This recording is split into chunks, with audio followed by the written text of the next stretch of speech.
Hey there, Jack here. Thank you so much for joining me again. It is a beautiful rainy day, and today I wanted to share a chapter with you from my book, Fables.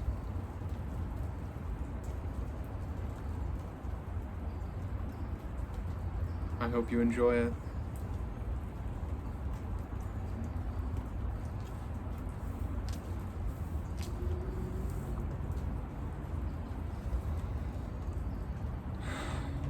Chapter 2.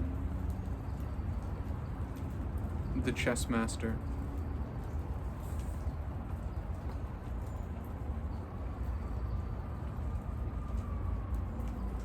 The city of Anakar was on the edge of the vast desert, and from their place on the upper terrace, everyone present could feel the warm wind that swept in with the dusk. Uthman the chess master wandered his gaze across the scattered pieces, touching them with his eyes and letting his mind play out the connections between them. If he moved a piece here, an invisible strand pulled another piece along with it. If he moved to attack, his battle lines would shift in support as a cohesive whole. Nowhere was there an individual token alone. Everything was part of an intricate, invisible pattern. Across from Uthman sat his partner in the game, a dealer of spices who hunched cross-legged in the manner of the men of Zek. The wispy vapor of each man's hookah swam around his head and then drifted away on the heat-rippling air, wafting sweet smoke to the onlookers. It was customary for Uthman to play in public, and a small semicircle had gathered at a respectful distance. They watched and hoped to learn.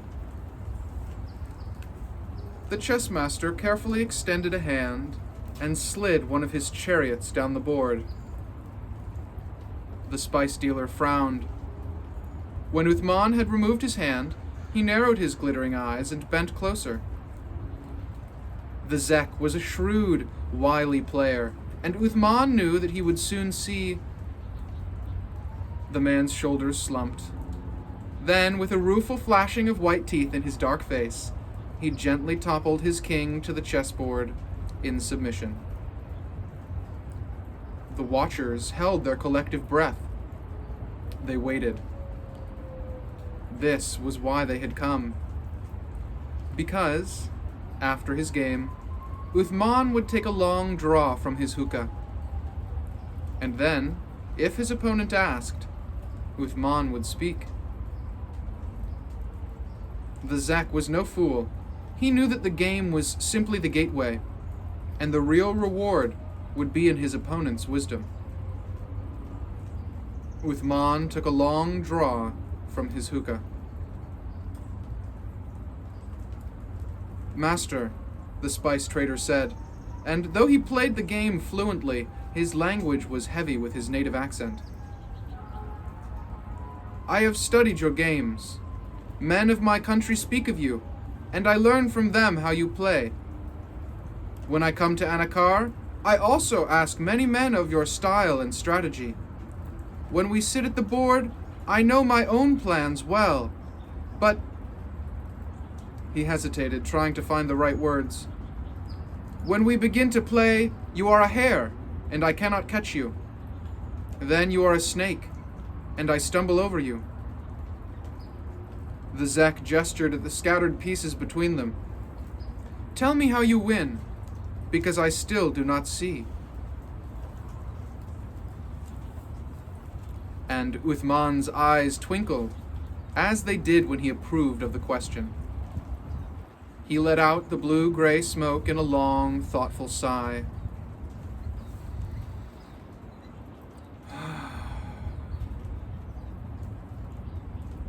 You do well to speak of preparedness, he said after a moment's thought. For if you bring no plan, the game will take everything you have. But be careful that your plan does not become a cage. For if your strategy is rigid, the game will take everything you have, and your trust besides. Because a man feels the fool for having trusted in a faulty plan. And any plan is faulty that forgets everything it has not predicted.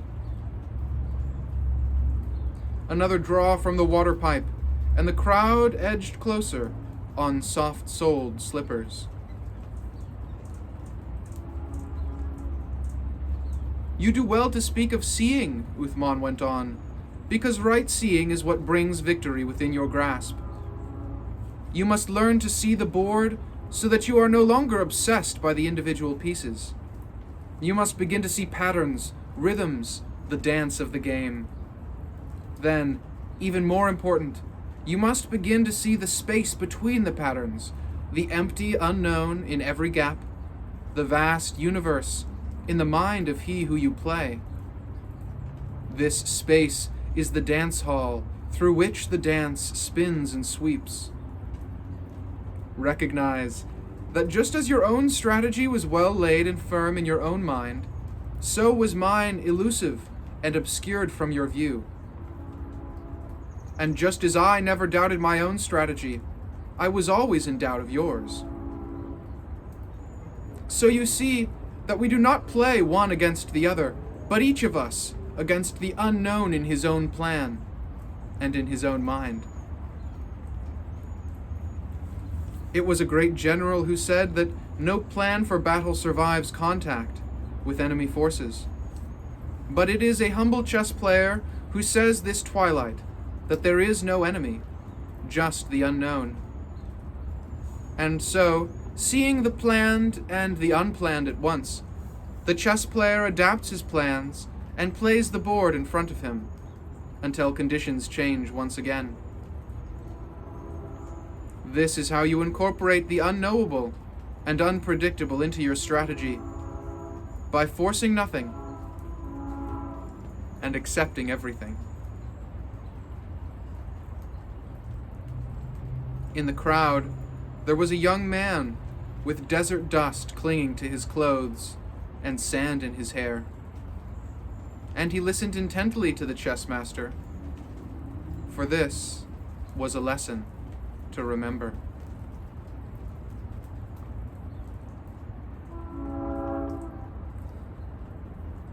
No plan can prepare for every eventuality. Accepting that the unknown will undoubtedly arrive and staying open to a changing strategy transforms the infinite, ever-changing possibilities into prompts for improvement and space to dance.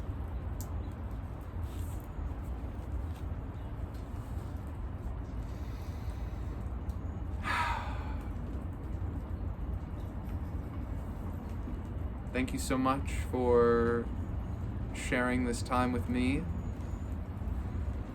Your presence is precious, and I am so grateful.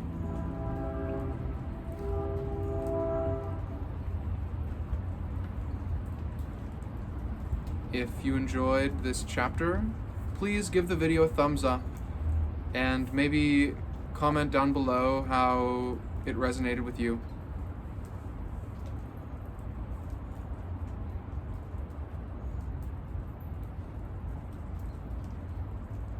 I love you so much,